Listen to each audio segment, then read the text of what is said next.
미국이 한국의 핵무기를 인정하는 입장을 발표했습니다. 이건 굉장히 큰 사건입니다. 자유의 영웅들 제162-1호의 보도에 의하면 트럼프 백악관서 충격 선언을 했다. 드디어 베일 벗은 한국형 핵의 위력, 한국 핵무기 시대 돌입. 우리나라는 핵 폐연료봉이 50만 7,748 다발을 보유하고 있다. 이것을 전부 정지하면 6,000개가 넘는 핵탄두를 만들 수 있는 엄청난 분량이다. 우리나라가 세계에서 9번째 핵 보유국이라고 세계의 대통령 트럼프가 밝혔다. 인정했다. 북한, 중국, 러시아가 핵을 보유하고 있으니 우리는 생존권을 지키기 위하여 핵을 보유할 권리가 있다. 이제 좀 발 좀 뻗고 자게 되겠다. 김정은이 픽하면 서울 불바다 소리를 짓거린 놈이 아니었던가. 10년 전 시작했으면 박근혜 대통령 때부터 개발에 착수했는데 박 대통령 너무 감사하다. 이재명 후보가 뭐 이거저거 발표하고 있는데 내일 5월 1일 오후 3시인가 대법원에서 이재명의 사법 리스크에 대한 재판이 상고심 선언이 나옵니다. 그래서 저는 뭐 그것이 유죄냐 무죄냐 하는 걸 떠나서 그것을 633의 원칙을 따라서 모처럼 뜬금없이 그거 지켜야 되겠다고 나서가지고 그걸 서두는 조희대 대법원장에 대해서 얘기하고 싶어요. 왜 이 시점에서 그걸 많이 서둘렀을까? 그래서 지난번에 저는 이건 이재명 조희대의 공동작전이라고 보았습니다. 그래서 깨끗하게 고등법원에서 나온 무죄 판결을 인정하고 그러니까 상고를 기각해서 이재명의 대권 길을 깨끗하게 만들어주는 공작이다 하고 생각합니다. 그렇게 생각하는데 다른 사람들이 기대를 많이 걸어. 그러니까 뭐 파기환송도 있고 기각도 있고 그리고 이제 파기자판이라는 것이 있는데 그건 두 가지가 있어요. 자판에서 벌금이 100만 원 이하가 되면 그것은 무죄와 마찬가지예요. 출마에 전혀 시작이 없고 그리고 100만 원 이상의 벌금이나 아니면 유죄 판결이 나오면 그것은 대통령 출마 자격이 없어집니다. 그런데 제가 보기에는 뭐 죽었다 깨어나도 파기 자판에서 100만 원 이상의 그 유죄 판결을 내리리라는 가능성은 뭐 만분의 1도 없다고 생각합니다. 그럴 리가 없어요. 그리고 파기환송도 상당히 불가능하다고 보고 있습니다. 그러나 지금 이 조희대 대법원장에게 마지막으로 얘기하고 싶은 것은 차라리 당신이 파기환송을 시키든지 아니면 이걸 벌리지 않고 가만히 지내서 그냥 이 대선 정국이 지나가도록 내버려 두든지 하지 뜬금없이 나와서 무엇을 얻어먹으려고 역사에서 어떤 평가를 받으려고 이런 짓을 하는가. 그래서 제가 지난번에 말을 좀 심하게 했습니다. 만약에 당신이 유죄 죄형으로 파기환송을 하거나 아니면 파기 자판을 해서 100만 원 이상의 형을 선언한다면 나는 그것을 깜짝 놀라서 다음부터 이 대선이 끝날 때까지 아무 말도 안 하고 참겠다. 그것으로 만족하겠다. 이렇게 얘기를 했습니다. 이번에 그 국민의힘 2인으로 줄이는 2차 투표에서도 부정선거 의혹이 제기돼서 오늘 아침에 보니까 우리 성창경 동지가 크게 보도를 했더라고요. 그런데 여의도 리서치? 그러니까 그 여론조사를 의뢰받은 몇 개 회사 중에 하나였던 모양이에요. 여의도 리서치가 여론조사를 했는데 선거 부정 문제에 대해서 여론조사를 하면서 탁 틀면 선사님은 한동훈입니까? 이렇게 묻는다고요. 그래가지고 맞습니까? 그러다가 아닙니다 하면 딱 끊어버리고 뭐 그런다네. 그래서 그리고 뭐 지금 네 사람의 후보에 대해서 누구를 지지합니까? 하는데 이것은 돌아가면서 하는 발언인데요 하고 1. 한동훈, 2. 홍준표, 3. 김문수, 4. 안철수 이런 식으로 돌아가면서 얘기했다는 거예요. 그리고 지난번에 단독 대결 뭐 그런 거 있었죠. 그럴 때 그냥 계속 그것이 그냥 전개되는데 옆에 그냥 한동훈 3초 만에 만나서 떴다는 거예요. 근데 그것이 어떻게 그걸 세게 뜨냐? 이것이 드루킹 작품이라는 겁니다. 드루킹이면 누구예요? 김경수 아닙니까? 김문수, 한동훈 두 사람 중에 하나가 뽑힌 사람과 한독수와의 단일화 문제에 대해서 집중적으로 지난번에도 얘기했습니다만 이게 지금 지난번 집중 토론 당시에 홍준표 후보도 그랬고 한동훈도 막판에서 뭐 단일화하는 거 꼭 반대하지 않겠다고 좀 풀었어요. 처음에는 반대하다가.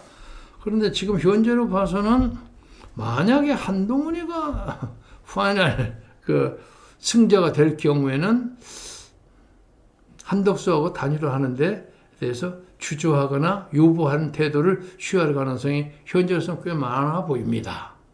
그래서 그런 사태가 벌어지지 않기를 진심으로 바랍니다만은 저는 이것을 지난번에도 말씀을 드렸습니다만 자유공동정부론이라는 것으로 간판을 붙입니다. 그러니까 두 사람의 파이널리스트가 둘이가 토론하고 여론조사하고 뭐 어쩌고 하더라도 둘 중에 하나가 떨어지고 하나가 올라가고 하지 않고 둘이가 공동으로 이기는 다 이기는 그런 방안이 공동정부론입니다. 그러니까 그중에서 여론조사 같은 것을 해가지고 1등하는 사람은 대통령 후보로 나가고 2등한 사람은 그 정부에서 실권 있는 국무총리를 하거나 그렇게 같이 국정을 운영하면 이게 공동 정부론입니다. 옛날 DJP가 그렇게 한 겁니다.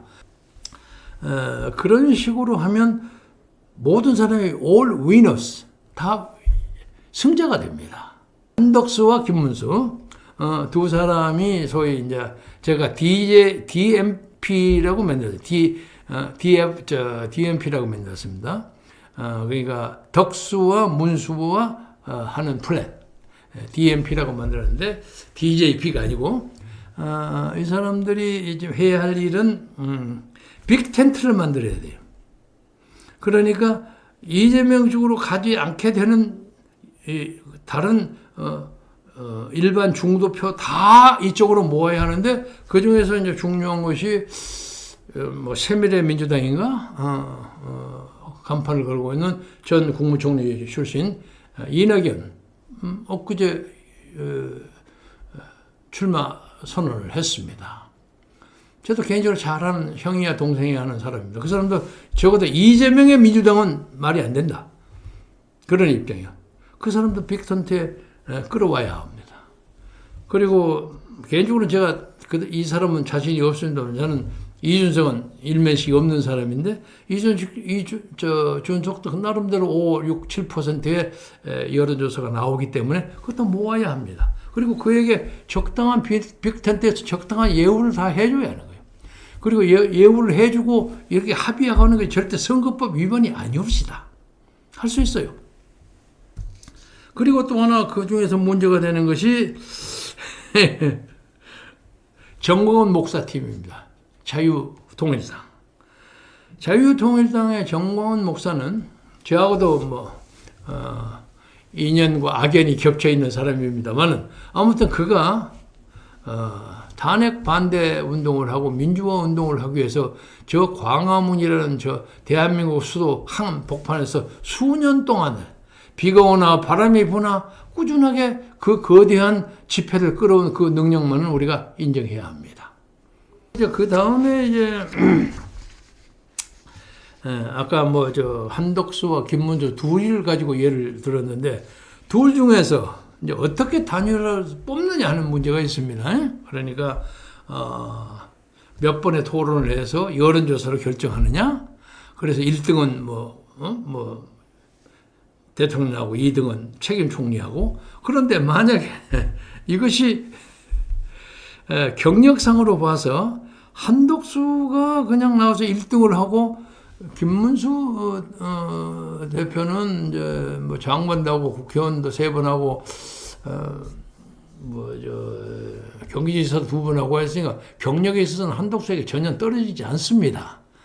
그래서 나이가 3살 아래고 하니까 뭐 훗날을 기억하면서 책임 총리 같은 걸 할 수가 있는데, 만약에 여론조사 했더니 김문수가 1등을 했을 가능성도 있는 거 아닙니까? 그런 것에 대한 어떤 지혜로운 조정, 사전 담합, 합의 이런 것이 상당히 그 정치적 예술을 발휘해야 할 대목입니다. 그것은 이제 두 사람이 뭐가 사정이 되면 그 시간에 관계되는 사람들이 정하리라고 생각합니다. 그래서 아무튼 이제 이번에 이재명의 저 철옹성, 그거 굉장해요. 오늘 보니까 나오니까 이미 저 캐비넷 멤버도 다 정해놓고요. 다음번 총리는 정동영이 안 됩니다. 그리고 총리를 노리던 사람 중에 하나 밀린 사람, 박지원이는 국회의장으로 간다고. 뭐 이게 다 정해져 있어요. 아주 재밌어요. 이 사람들은 다 정권 잡고 있는 것처럼 생각합니다. 그러나 옛날에 그 이회창 대표가 얼마나 강력했습니까? 그래도 반대에 있는 입장에서 보니까 허점이 많이 보이더라고요. 그래서 앞으로 남은 한 30여일 동안에 정말로 이 나라 자유민주주의를 살리겠다 하는 그 확고한 신념을 가지면 우리가 충분히 이겨낼 수가 있고, 지금까지 한국 역사를 전부 가짜라고 생각하는 사람, 이재명, 지가 진짜 대한민국을 만들겠다는 거예요. 우리는 그렇게 생각하지 않아요. 한국 역사에 문제가 있었지만 한국 역사는 위대한 역사예요. 위대한 역사. 그래서 지금 제6공화국 체제, 87 체제라고 그러죠. 만들은 38년 지난 그 한 사람 대통령의 단임제, 5년제, 그러니까 너무 지나치게 권력이 집중된다 해서 이걸 바꾸자는 거예요. 그런데 이재명은 전혀 바꿀 생각이 없어. 그런데 이쪽은 아마 임기를 당선하면 한 3년이나 이게 적게 해가지고 국민투표를 통해서 제7공화국을 만들자 하는 것이 어떤 그 히든 카드 중에 하나라고 생각합니다. 그렇게 보여집니다. 그래서 이제 개헌을 하기를 원하는 그 헌정 회장 정대철 의원, 이런 사람들이 이재명하고 열심히 교섭을 하다가 다 할 것처럼 하다가 다 하고 나니까 전화를 안 받아버리더래. 그래서 정대철이 굉장히 화가 나 있어요. 지금 배신당하는 느낌을 가지고 있는데, 그런데 속으로 정의원 그 사람을 믿는 게 잘못이지, 난 속으로 그렇게 생각하고 있어요. 아무튼 변수가 많이 있습니다. 그래서 우리가 힘을 내서 진심으로 나라를 생각하는 입장에서 이 선거에 접근하면 충분히 이길 수 있다. 그리고 우리가 정말로 감격적인, 정말로 눈물 어린 감격적인 승리를 가질 수 있다.